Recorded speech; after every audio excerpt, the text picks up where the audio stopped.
the North American lion was one of the most well, it actually was the biggest feline of all the felines. Looking at the North American lion, it is a proof indeed that the lion is the biggest of all the big cats. And despite the fact that today the tiger is the biggest of all big cats, roughly 45 kilograms in weight more than a lion. The fact remains that lions went extinct in the northern hemisphere. Especially respectively in Eurasia and in Europe and in North America, and this is due to the different facts. One theory suggests that that basically prehistoric people 11,000 years ago, 13,000 years ago, hunted these animals and annihilated them.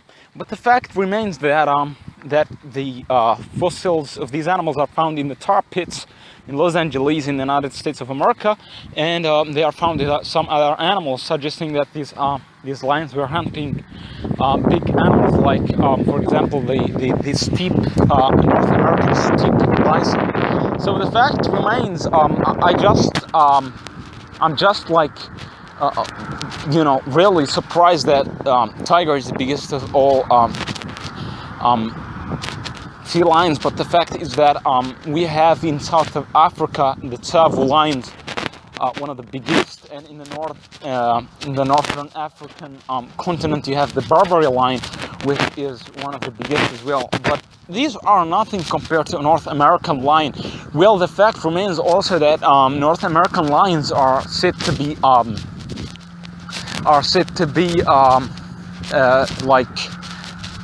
North American lions are said to be related to the Eurasian cave lions.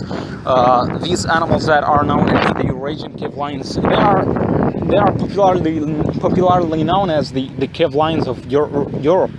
So when we look at these animals, they were really huge, and they prove that the lion is the biggest of all the felines, which is matter of fact the reality of what is happening in the scientific academia and in the scientific encyclopedia and in the biological encyclopedia. So the truth is that lion is the biggest of all big felines, and is also the most powerful of all of them.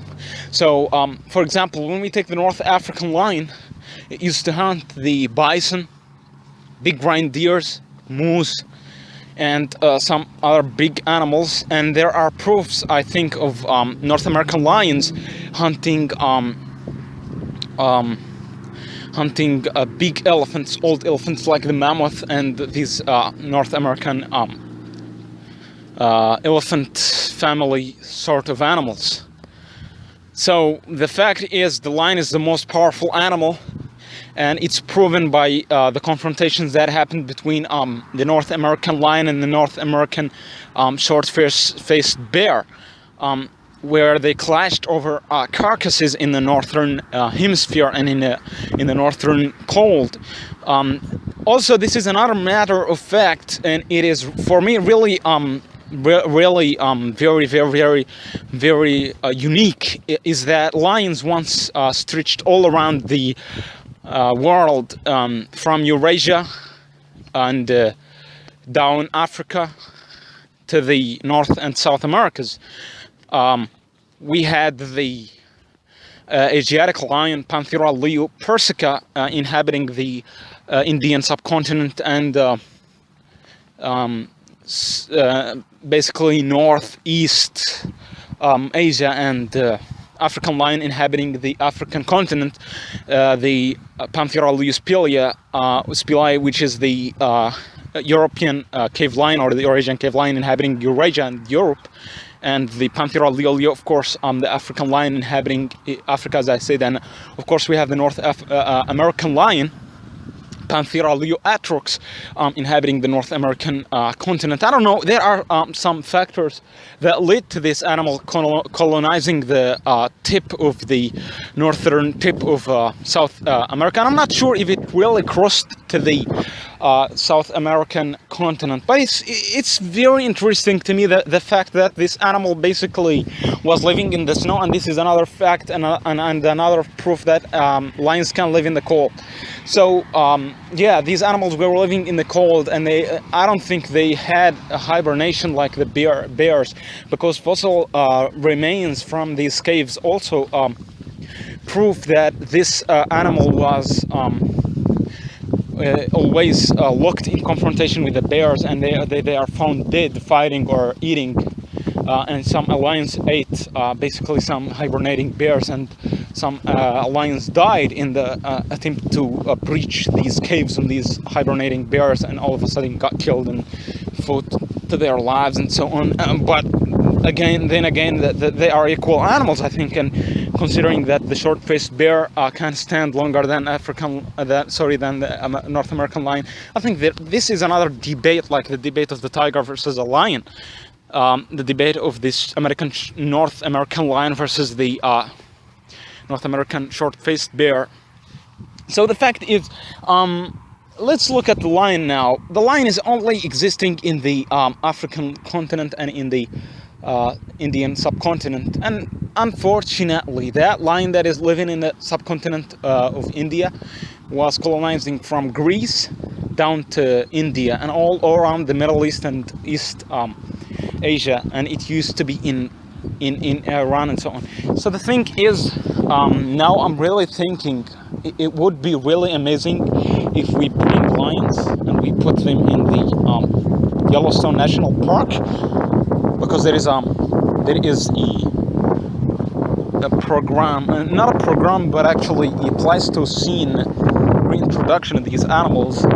So scientists basically refers to it as the Pleistocene reintroduction, I think, if that's the correct term. And that means they bring the equivalent of these old animals that used to exist in these biospheres, and they actually allocate them and they put them there to live in the environment and in the ecological niche. So the fact is, we have the African lion today. We can put it as the equivalent of the North American lion, and considering the nature of lions, when you put them in very cold areas, like for example in Germany and in other places around the world, in Russia, they grow their coat and manes, and they become really up to the level to live in the north. I think that's another proof that lions can still exist in the cold and in the wilderness of Northern America. And it would be a remarkable thing to have lions living side by side with wolves in the North American Yellowstone National Park in the United States of America, like the introduction of the wolf, of the gray wolf from Canada, from the Canadian territories back into the Yellowstone after they went extinct.